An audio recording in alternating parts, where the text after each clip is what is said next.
They moved me up from being a backup speaker to speaking the one after lunch. So, yay, no pressure. Big improvement, right? So I'm like coming out of like the minor league bullpen into like a World Series playoff game. So, good luck. So I'm Steve Becker. I work at Berkeley College, right? So that is not UC Berkeley. That is not the Berkeley School of Music. That's not the Berkeley College at Yale. It's the other Berkeley College. And that kind of, we're in New York and New Jersey. So that makes some very interesting threat models because everyone seems to not really like UC Berkeley right now. So we get a lot of interesting hate mail and things like that, which you'll hear me talk about a little later. I've been doing some different IT and InfoSec stuff for a while, so I have some cool stories. You can see I make fun of the certifications like everyone else does, but I also am shamelessly going to plug if anybody wants to come help fix the problems with certifications. I do a lot of work with CompTIA to change their knowledge domains and actually write questions for them. If anyone has questions about how to join that process and actually fix the problems rather than just calling them out, come talk to me later. So now we're going to dig into this actual talk. A quick background about social engineering itself to start with, because this is predominantly going to be about phishing, right? It's just getting somebody to do something that they probably shouldn't do. I think that's a pretty obvious thing, but just so that we're all on the same page, we're all talking about the same stuff here. It includes a lot of different kind of confidence tricks, like quid pro quos. You could literally buy something from somebody if that's your choice. It's all this different kinds of like tailgating when you walk in the door behind somebody too closely. There's obviously phishing, voice phishing, spear phishing, whaling, which is targeting CEOs, other presidents, high-level targets. You could even text-based phishing, SMS networks. And of course, phishing is so important to talk about because according, the Verizon data breach investigations report is kind of one of the standard resources that gets cited for these things. Phishing is the number 3 cause of incidents that are investigated and the number 3 cause of breaches. Interestingly, stolen credentials is actually number 1, but kind of phishing and stolen credentials go together, so I'm not 100% sure why they split them in weird ways. The really important part about this is 17% of these actually get reported to the IT departments, help desk, other kinds of the infrastructure that you have set up to actually correct these problems. And what we're going to talk about now is how and why we could fix that. And of course, the important reason we do that in phishing is because before you even know this happens, it's not getting reported to you, right? So before you know this is happening in your environment, an attacker is going to dump the data, they're going to reuse your credentials in other places if they can, they're going to reset passwords, other information, and if you use single sign-on for, if you have 10 different services behind the same single sign-on account, they're just going to repeat that for all of your services again and again. So we'll talk a little bit about some of the basic prevention and detection, and it's training. I mean, everyone remembers Steve Ballmer's developer. I'm sitting up here training.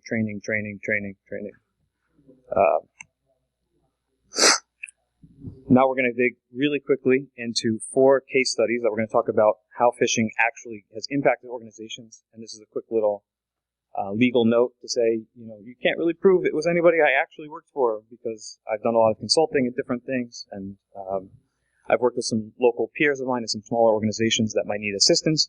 So you can't actually discover who these victims were in case there's still legal cases pending. And some cases you'll see why in a minute why that is the case.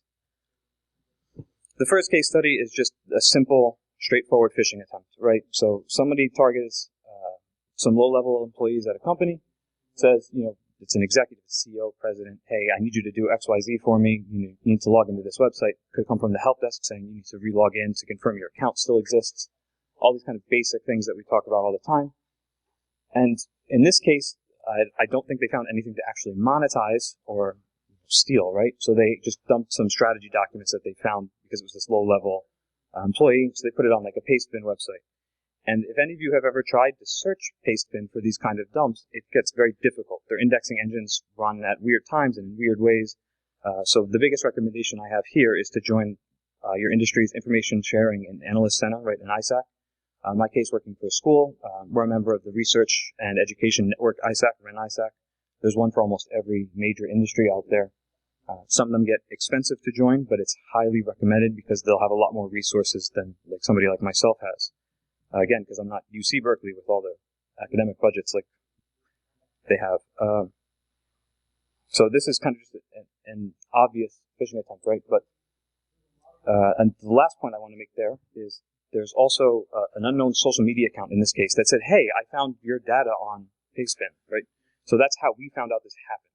So the person that fell for the phishing attack, other people who got the phishing attack didn't report it to us. We didn't know until somebody literally told us, hey, your information is out there. And that's way too late to do anything about it. It's Pandora's box has already been opened. So you want to also partner with maybe your marketing department or whoever manages your social media accounts so that they can scan Twitter and things like that for you if you don't have the capability. A second case study is they used somebody's password as ransom proof, right? We've all seen these messages, send, some Bitcoin, whatever, to this address because we have, your webcam was turned on, we saw what you're doing, all these things. And you'll start seeing the crossover into a lot of the emotional response now where you don't necessarily know what that person actually does at home, right? That's scary, right? Because a lot of these people might think it's real. They might have done something that actually is being talked about in this email. This is why these attackers and these malicious people use these pretexts, because they work, because they're real. They're real things that people do in private, right? So it's a very delicate, very sensitive situation to be in, and it causes a lot of people to not report these incidents because they're embarrassed or afraid of what's going to happen. So you need to break down those walls between the IT organization, your security organization, and the people that need to do the reporting. A lot of times you'll see the email addresses that are used for these attacks in a website like haveibeenpwned.com that just lists kind of the aggregate of other breaches. Obviously, the actual passwords aren't seen there. It's just you can quickly tell whether it's whether that person's a victim of another breach or not. And you see that quite frequently. A third case study, and this is one of the ones where the names are changed to protect the innocent kind of thing, right? An important announcement is received from a president, CEO, could be the help desk, whatever. You need to change something in whatever account, right? The phished employee, in this case, immediately had their direct deposit information changed. Not a request to HR, to payroll to change it, but they actually logged into the HR payroll system and changed it to a fake bank so they could steal money directly, right? This happened 2 days before payroll cycle, so they knew what our payroll schedule was. This also happened in such a manner that they knew exactly how to do it in this payroll system within minutes of the person falling for this phishing attack. Luckily, in this company's case, there was a dual control set up, so that person, the policy is for payroll department to call that person's phone and say, did you want to make this change? Is this legitimate? And then they have to provide a voided check or a statement from the bank. That extra layer of control saved it from actually happening. One of the reasons why this attack was able to happen in this manner is, does anybody have a company that any of your vendors, partners, you publicly release that information and do like a PR campaign in exchange maybe for a discount or some sort of special treatment, right? Say, hey, our company uses this awesome payroll system, so now you appear on their website as one of their valued customers. That's an invitation to hackers and these different attackers to know exactly what system they're going to abuse if they reach out to your organization. So it's a double-edged sword. You want people to know that you're using the best-of-breed software, or these different tools, services, but you're also opening the door to set up these pretexts, and people know exactly what to say to get your colleagues to fall for it, right? So obviously the biggest thing you can do here is set up multi-factor authentication on these systems, do these out-of-band communication methods, and one of the key takeaways for me personally is the person who fell for it, one of the people actually, there was a handful of people that actually fell for this. It was a very well-coordinated, conducted attack. Called me crying in tears, which this person is actually the inspiration for this talk, right? They were so distraught and so worried about what would happen to their personal information because now this person had access to the HR system. They could access credit reports with their social security numbers, all these different things that are absolutely terrifying to most people. And they went through this whole remediation process of having to change bank accounts. They got, I think they went a little too far to the extreme, right? They wanted to change bank accounts. They actually looked into the process of having their social security number changed, which is a whole different talk because that's not easy to do. And that became a really big way for me to change how I thought about these attacks, more from the victim side and how to get them more engaged in the process. The last one is the most interesting, of course. A foreign factory somewhere in a big country in Asia, right? Was successfully phished. The really crazy thing here is that they just redirected payment information to, the attacker's bank account, which was going to get money laundering through some different Pacific Rim countries. It's a very common tactic for them to launder money in that way. The really crazy thing is that last line there. The factory thought the payments were being held by a bank because they were basically modifying messages in transit because they could just intercept it, right? They had the login credentials for email. So the people on the factory side thought they weren't getting paid. The people on the buying side thought they just weren't getting shipments. But they even had fake shipment, a website spun up in Amazon, EC2, because it's trivial for them to do that, right? So they provided fake tracking numbers. So right? Let's think about that. They went through such an effort. It took 3 months for this attack to get detected because they said, oh, yeah, your shipment's being sent over the ocean, right? So on a boat. It takes a little while to get here from Asia, right? Then, oh, yeah, it's getting held in customs. They need to do extra scanning, all this different stuff. 3 months, and I think it was like $300,000 that got stolen in this case. So, I mean, just think about this. So this company now is out the $300,000 for the product, and they don't have the product to sell to make that money back. So now the accounts payable person who was responsible for this in the end, right, is absolutely terrified for their job because they basically could have bankrupted the whole company. So that's another way you have to look at the response from that victim's perspective, because now you have to do all this research into what they actually did and how to prevent it in the future. So now you have to deal with them on a very intimate, personal level to figure out how to get those funds back. And wire transfers, once the money's out of the other account, it's basically impossible to reverse that wire transfer, right? In this case, knowledge about how your insurance policies are written and how you can go about that actually is helpful. In this case, it was against their internal policy to change the wire transfer information without that out-of-band communication method. So when the accounts payable person didn't do that because of time differences and the other pretexting in the emails, right? They were able to get it covered by an error and omission insurance rather, just basically their general umbrella policy, right? So this wasn't really a cybersecurity problem because they weren't hacked or compromised because it was the factory side that was. So they were able to get some money back in a different route. So being well-rounded in some of those other areas is important for this incident response, which is where we're going to talk about now. A quick little thing about, there's a big difference, right, between a regular incident response and information security, or network security especially, compared to phishing. Mostly because you need so much more training and so much more involvement of the actual victim in a phishing incident response than you do in the more traditional incident response policy or program, right? Basically, the problem is you can't contain an attack. Once your information is leaked out to the internet, it's gone, right? And it's almost impossible to detect unless other people are reporting those phishing attacks until something bad has happened. And of course, there's two different viewpoints to this too. On the corporate side, people are going to want to know how you let it happen. How did that bad email get past your email filtering? How did you let that person go to that bad website? How didn't you know that was a bad website? How are you going to cover the loss? Is the insurance cover going to cover it? But you also have to remember that there's that human being involved, and they're your colleague or your boss, your friend. And this could happen to your family members in some different capacities. And they're absolutely terrified of what might happen to them, to their company, to their personal information. And that really changes your outlook on how you're going to deal with incident response. So just to be, fully, to get the whole picture here, right? There is this corporate business response, right? Where you need to have all those detective controls, all your log files, because otherwise you won't really know what happened with any kind of assurance. You need to corroborate what the person is saying happened with actual evidence, right? So then you can determine if anything was changed, what alterations were made to your data, what they stole. I mean, that's pretty straightforward incident response. The big thing here is that you have to remember whatever personal bias you have against that victim is absolutely critical to ignore, right?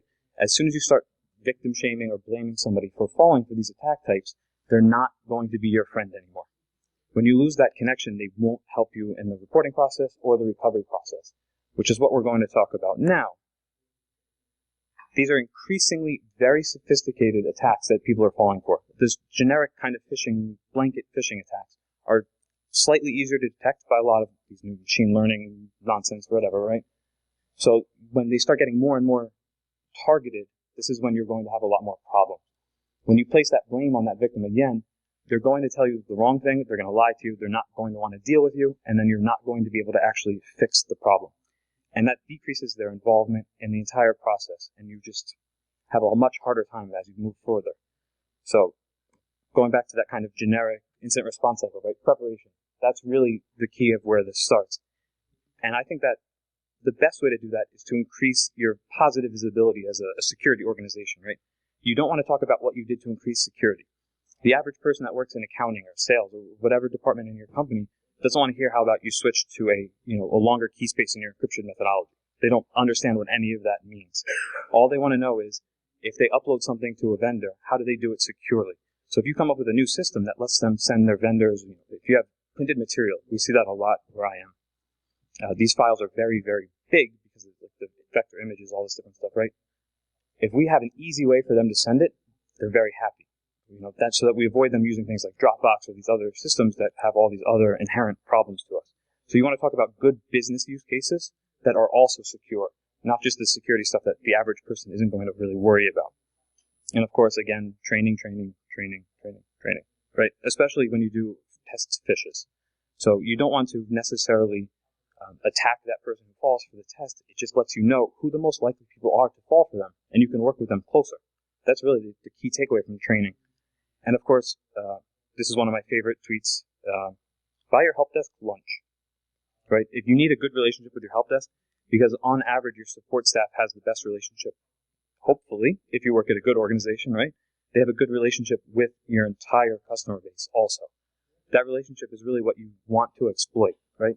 So just think of it as like hacking in reverse, right? You want to be able to have that positive relationship that they already get from a good support experience to also be more comfortable reporting all these different kinds of attack types, which we move into in the next part of the incident response, right?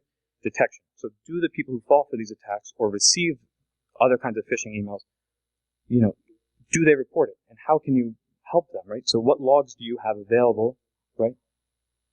How do you identify more victims? So how does support staff escalate that? And that's really where it comes in, is working with your help desk and your support staff lets you know what other victims you have and lets you better answer, especially when you start preparing for a lot of false positives, right? There's a big difference between spam email, somebody signing up for a newsletter they forgot they signed up for 3 years ago, and this is going to be you all day long. Just all day. And you know what? You can never, ever be annoyed at somebody for thinking they're doing the right thing. As soon as you act annoyed and bothered by somebody coming to you, you shut that relationship down again, and then you have to start right back at the beginning, proving that you're actually doing something positive for them. Now, of course, everyone at some point is going to fall for something somewhere, right? So how do you work with these people? And, the entire point of social engineering is when you convince somebody is a sense of urgency, right? So they want you to act quickly to make some sort of change. So it has nothing to do with your intelligence level. You have every level of person, and they're going to fall for something if it's targeted perfectly for them. So it's just them being distracted for that moment, right? And a big thing, don't call people users, right? No one wants to be called a user unless, apparently the only people who can get away with that are IT and drug dealers, right? So don't do that. I also, I think colleague, a lot of people, depending on what your industry is, maybe you'll call them peers, associates. There's all these different terms different organizations use. Friend with whom I work. I don't even know if I'm using whom right there, but he's wearing a monocle and it sounded fancy, so I did it. You really need to build on that relationship, and that's another way, is calling people by something they want to be called, right? And that enables them to actually report things to you. Another thing that is a huge improvement in your incident response is working with them, no matter what their level of involvement is. Even if you just ask them, hey, can you change your own password? Rather than forcing a password reset. And now you should probably monitor to make sure they actually do it, because they also don't restart the computers when they say they do. But ask them to do it themselves rather than forcing them to do it. That tiny little bit of involvement gives them a sense of ownership of fixing their problem. Again, remember, they're scared that something bad is going to happen to them. So if you involve them in the fixing process, right, they're a lot more likely to actually be part of the fixing process. And you don't know how much more information you're going to need out of them until you start digging through those other log files that we talked about, right? When you start seeing those problems where maybe you have a gap in your log file, if somebody opens up this email on their phone or something from home, you might not have like a DNS entry yet from their office computer. You don't have the firewall log to know what website they went to, whether they actually clicked, whether they actually submitted information. So you really need to keep that relationship close. I keep repeating that because it's absolutely critical if you want a better outcome from your phishing attacks. Because culture is everything, right? So I like to turn these bad things into positive outcomes, right? So if somebody was able to detect the phishing attack, report it to us, and we were able to correct the problem before it was released to the public or something really bad happened, those people then become our security champions, for lack of a better way to say it. And that kind of spreads that culture for you, because that little pocket, they all have 4 or 5 people that they work with. They have 4 or 5 friends that they've worked with all these different things. And it spreads throughout your company in a much different way. And you have to continually want to see that change. And you have to continually be better than you were the day before in making that change happen. Because if you're not consistent with that, it doesn't actually come to fruition. You act annoyed once, and that's what people remember. When you're positive all the time, even if they send you a newsletter rather than an actual phishing attempt, they're going to remember that too. And finally, I think one of the keys for working with these people that actually fell for these attacks is the personal response side, right? So, and you can't see this, if they use MFA on Facebook, they won't complain about corporate MFA, right? Because they understand the intrinsic value it has to them personally. And it's much easier for them to see the value it has to your company if they already see the personal side. So when you work with these people and you start saying, oh, you should use multi-factor authentication, or you should use a password manager, well, you're going to recommend 1Password, you're going to recommend LastPass, KeyPass, all these different things. And I don't think the best strategy is to tell them exactly what to do, because what works for you and what you're used to doing will not work for everybody else. It will not work for your colleagues who don't have the same technical aptitude. It won't work for your parents, right? Like, my mom still writes all of her passwords down in a notebook. That's not a problem. In my company, it would be a problem because people have access to different desks, things like that. No one goes in her desk drawer to look at this notebook, right? So it works, and it's safe and secure. So you need to know what you can do to empower those choices at a personal level. So, I mean, how many people have parents that don't have different passwords for all their different accounts, right? Most people, right? In my case, I convinced my mom to do it by having her just write it down. She never forgets it. She never needs to reset her password. Now, when she gets a password reset email saying, hey, you need to reset, she knows it's junk. So you need to really empower people to make those right choices for themselves. And that's them owning that part of the security that then comes back into your corporate world too. And another thing too is, if you can't explain the topics you're talking about to them, obviously they're going to have a little bit of problem believing you in other areas, right? So preparation, even as you're working through the other processes of the incident response life cycle, right, it's important to remember to be prepared. And then, of course, we have the post-incident problems, right? So how are you going to prevent it from happening again? Because if it's happened once, it'll happen twice, it'll happen 3 times. It's unavoidable, in my opinion, in the kind of internet-based culture that we have now, right? It's too common for people to use these attack methods to really do harm to organizations. So you really want to use those security champions, right? Those people that have that little pocket of ownership of security will help spread throughout your organization, and more people will own security, and then it's free staff augmentation, right? And who wouldn't want to do less work? Granted, you'll have to do more of deciding, no, that's not really phishing, it's spam, but that's a small price to pay for not actually having as many phishing incidents. A huge, huge thing is when you start doing this training again and again and again, you're seeing it in more organizations where people are doing it even more often than yearly. There's a lot of regulations that you have to do it every year. I think that's not always frequent enough in a lot of cases. Use these examples. Obviously, don't name names and make people embarrassed, because that defeats the whole purpose of what we just talked about, right? But you should use real examples in your training. And they'll know that it happened to your company, and they'll know that it could happen to them. They won't be nearly as embarrassed when something does happen, and they'll actually report it to you. When they actually report it to you, you can do something to help them, right? That's the entire point. Of course, when you're looking at how did your support staff and your other security staff, should you be lucky enough to have any other security staff, how did you react to their incident, right? And that's a huge way that you can improve the culture. Is if you fix the way the support staff and your security staff handled it, it'll trickle down into all other groups. And people, that information spreads through back channels in your organization, right? If they have a bad experience, they're going to tell their peers, their colleagues, right? If they have good experiences, they might do that too. And that's really important, because I keep repeating it. And of course, you have to tune your logs and different reporting frequencies, because you might be able to catch other attack types once you have indicators of compromise, right? That's one of the key takeaways here to me too, is if you get one person that gets targeted at a phishing attack, right? They're probably going to fall for it. When one person gets targeted, there's going to be such a perfect pretext. They are not going to be able to not click that button. It's just, that's how human beings are built, right?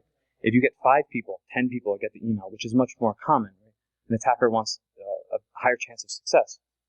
That also increases your chance of detection. Because all you really need is 10%, right? If 10% of your colleagues, your customer base, whatever the situation is, report phishing attempts, that means 1 out of every 10. You can take that information.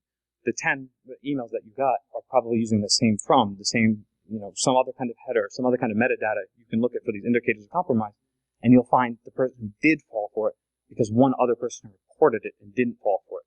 And that's your biggest way to actually detect these things are happening in your environment. So now we can open up to some key takeaways, contact information, and I know it's kind of a running trope at this point to say thanks for coming to my TED Talk, but this was not technical at all, which makes it feel like a TED Talk. And of course, I do want to take one quick second to say what a great job a lot of the volunteers and staff here are doing with this. Staying at the hotel, I came down from New Jersey yesterday.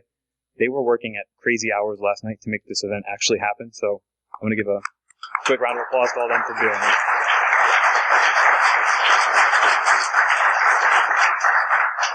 So if anybody has any questions, anything they want to talk about, I'm up here. I'll be wandering around for a while. So, anybody? Oh, yep. Sorry, the light's a little funky. Go ahead. Yeah. So a product like KnowBe4, I think there's a lot of products like that. I think any of them are good, right? Anything that you can do to find out who the most vulnerable people are in your organization, the people who are most likely to fall for those phishing attempts. I assume we're talking about the capability to send fake phishes, right? You can work with those people to explain to them, what the dangers are, and then you also have a better chance. Like I said, if you get one person that reports it, if one of those people that hasn't done well on the phishing tests, you can look more closely at them. Depending on the size of your organization, it scales a little bit differently. If you have a smaller organization, it's easy, right? You say, hey, I know this one person got it. I know this other person's likely to fall for something. Let's make sure they didn't get it too. So I think it's better to use that for statistical data than it is to use it to reprimand people, things like that. I think one thing I've heard of some companies doing, and I'm a big supporter of it, is if you take a certain percentage of the people who reported that the KnowBe4 phishing attempt, send them a gift card. Like $5 at Starbucks, people go bananas for a cup of coffee, right? Like, absolutely blows their mind. And it costs an organization, even if you send out 100 of them, that's $500. So, depending on the size of the organization, $500 could be 10% of the people who reported something from something like KnowBe4, and you're going to get a huge increase in people who report things because they get that response that maybe they'll send me something. And we haven't done that at my organization right now. But what we have done is the people who do report real phishing attempts, if it's one that could have caused us a real material loss, send them $15, $20 to Starbucks, and they cannot believe we did that. Well, we're just doing our job. Like, no, you actually did something way better than the other 15 people who didn't report it. And then they tell the 15 other people, as it comes across through those lunchroom conversations, IT staff sent me a gift card. They're like, for what? I'm like, well, I reported an email. And then, of course, for the next 2 weeks after we do that, we get 400 spam messages. And I love each and every one of them because that increases our chance of actually fixing the phishing problem. So I'm hoping that was a really long-winded answer to your question.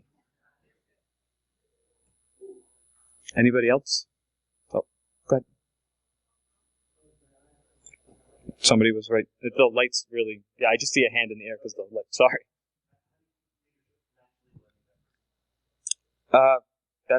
So how do we keep leadership from actually blaming people? Luckily, I work for an organization that lets me not blame people. That's a really good question. I think in a lot of cases, it's just explaining to them what the risks in that are and taking something like the information we talked about today and bringing it back to them and saying, if we convince people by our actions to not report things, here's what's going to happen. Here's what happens when people don't report things.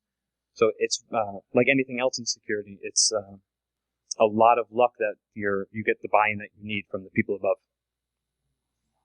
Sorry, that's not a better answer. That's the honest truth, though.